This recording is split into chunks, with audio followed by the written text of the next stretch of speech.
I'm sorry, no funny intro this week. If this is your first time here, let's get you caught up. I'm Sinopol and you've just stumbled into a game development log for a game called Lost Hearts. What's Lost Hearts? It's a 2D platformer where you play as a ghost who launches a skull to defeat enemies while searching for a piece of their lost heart, hence the game title. If that sounds just amazing, I'm about to disappoint you. This is my second game project in Godot and I'm only making the tutorial level. I know I can hear your cries of anguish from here, but I promise to make this game available to play for free once I'm done.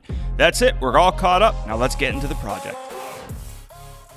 Some say death isn't the end, it's just the beginning.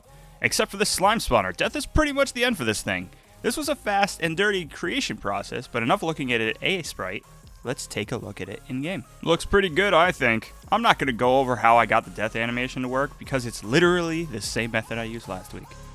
You should check out that video if you're interested in learning about it. Just saying. If you don't like the method I used last week, somebody let me know of an alternative method in the form of a comment in last week's video. And here it is, along with my response.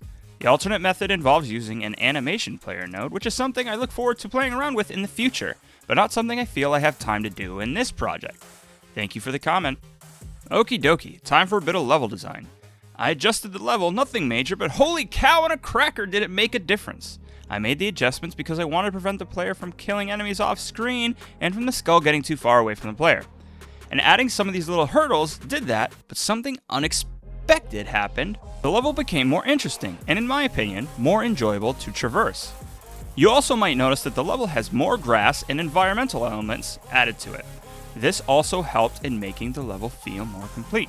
This next change happened as a result of a comment, which I appreciate. I'll put it here. I don't like it there. Let's move it here.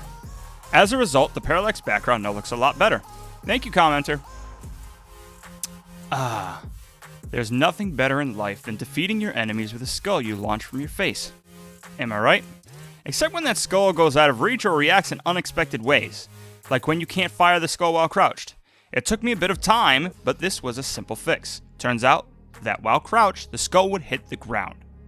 To fix this, I added a position 2D node to the player called Skull Spawn, and I have the skull spawn at this position that's slightly higher, so when the player crouches, the skull no longer hits the ground.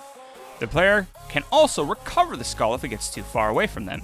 Darn skull, always trying to go off and see the world without me. Not on my watch.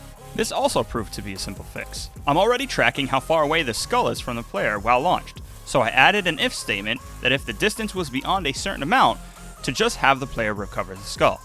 The last bit of tweaking I did was how the skull behaves in flight and after hitting something. Before, the skull didn't have any gravity. Now it has a tiny bit of gravity, so no more skull snipes.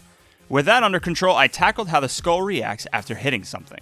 I stupidly used dampening for this early on in development, but dampening isn't the right property to use in this case. To my understanding, dampening slows down an object, which is nice, but led to the skull hovering in air, slowly falling, which is frustrating to say the least when you're trying to do skull trick shots. Instead of dampening the skull after it hits something, I ramp up the gravity now, and that seems to work a lot better.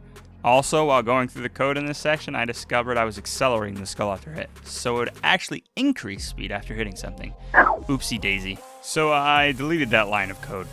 So that's it for this week. This project is rapidly reaching its conclusion. The only thing I have left to do is finish creating the game's title logo thingy, and something I have very little experience with.